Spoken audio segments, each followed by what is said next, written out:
Kigali Eye. Yego. Fresh. Yo.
Yego. Fresh. Yo.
Kigali naraje nyine naraguze cyangwa narize kubera bwabura bwaburi igipangu bazamukira maso agahita kuraje oya ntagariko byagenze naraje hano narize nize umwuga wanteza imbere ntizayisite ubu kwikoranabuhanga nanjye umusaza nawe kababa nawe baciye nawe rero ngo babadeshi batwakira n'abambwiye iby'amashuri kandi ndakukangurira uze wige uzataye warahindutse utazasubira muri birayi umusaza uyibwira ibintu byinshi ahubwo umuntu yabona telefone ate kugira ngo we namuhamagara umubebe wanjye mubwire ko natakaye hano urakoze cyane icyo kiroroshye gereza yashyizeho umurongo mugari telefone ngo bavuye mu ishuri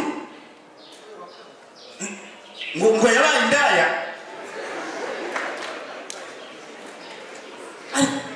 oya ntabwo bishoboka ngo niwe usigaye ucuruza urumogi mana yawe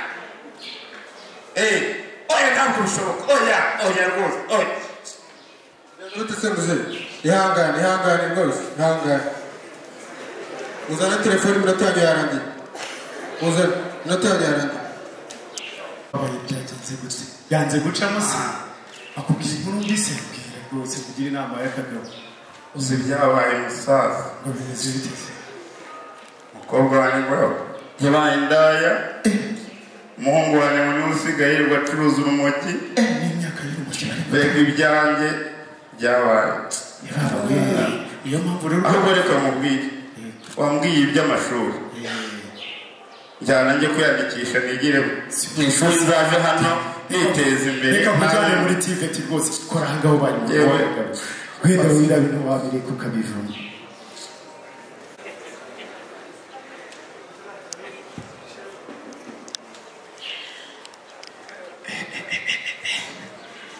noneho zararyoshye kabisa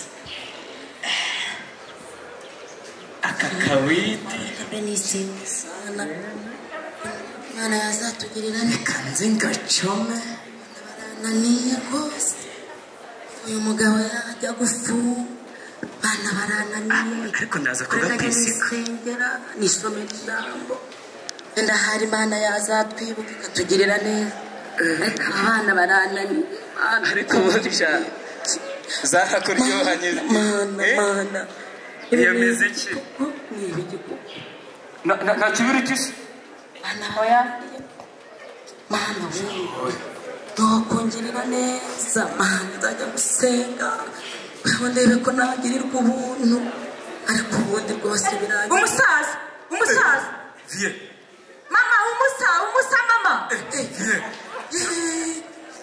mana wewe Sara umusa zeje kuje na mahoro urabona ko bagiye umukiriya akajya n'imodoka yawe nshyashya ko numva uri kabuhariwe ubu rero namwe bana banjye mugomba gusubira mu ishuri tukazabona uko twiteza imbere aho rero niho ukici ibindi byose wavugaga byari byo ariko wese ukici kuzi ko wafunzwe ngeze mu wa gatandatu nari gukora icya leta cya segonderi bikaba ngombwa ko njya ibyo wibitindaho wewe aho uzabona akazi mu igaraje zakujyana kwiyigishirize ubundi tuzaba dufite igaraje ryacu minsi iri imbere twiteze imbere aho ni sawa urabyumva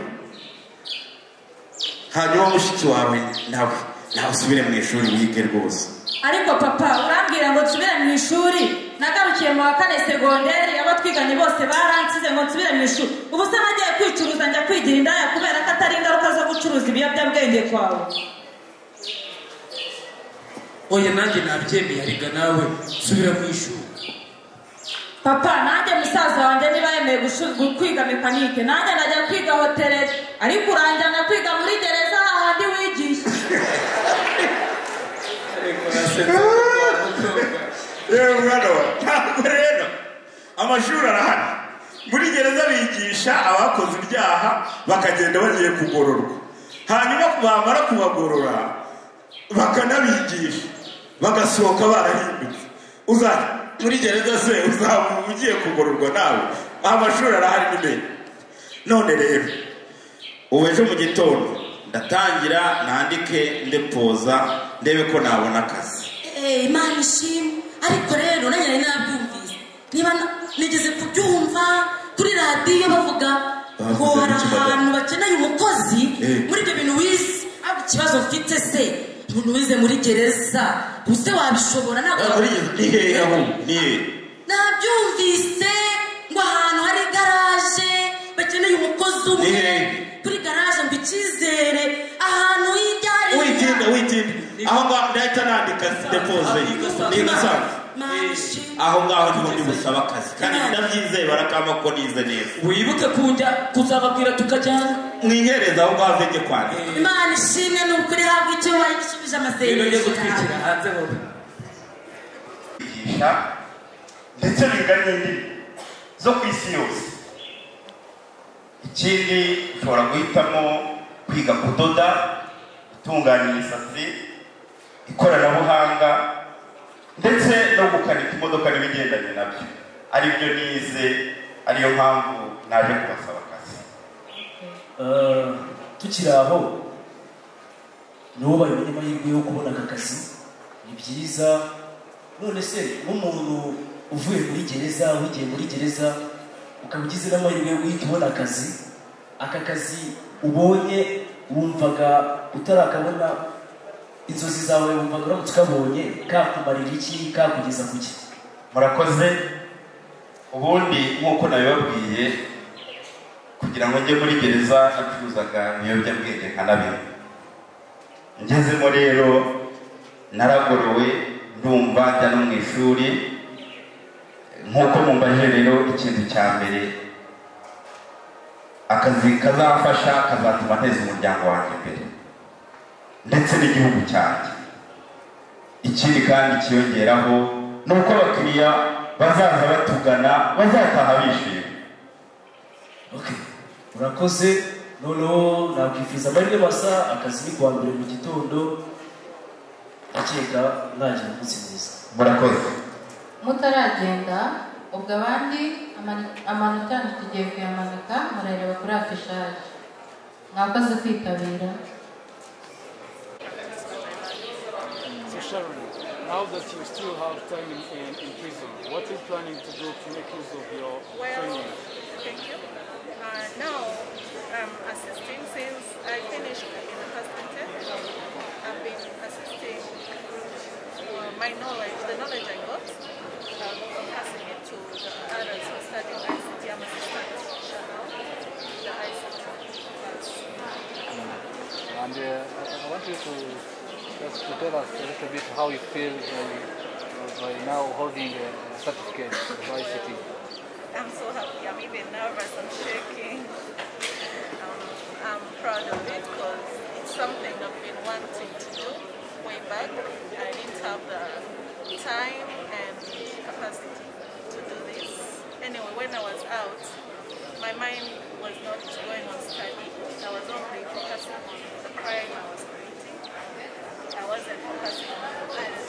But when I came to prison and when they introduced the TVT in school, I thought about it and said, now is the time. Like, maybe God put me here for a reason. I can make something for myself. Like, now I know I can go out there, use this certificate, and actually people who know I've done this course, they're already telling me, you have to come soon because jobs are there. For somebody who is out, how can you explain to him or her about the situation here in the prison, the life and the situation in general? Take us through your social well-being. Yes, here in the prison. How are you treated? Treated like human beings are treated well. We get all our meals, we get to our families, we get visits if possible.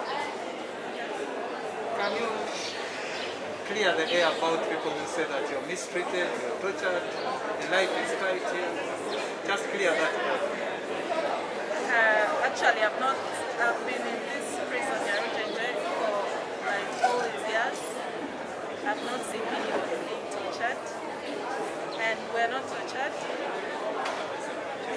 We're just like we interact. If you have a problem, interact with the leaders in the prison. If you have a problem of communicating to your family or feeding, you can talk to them, and they see how they find a way for you. Like for example, as foreigners,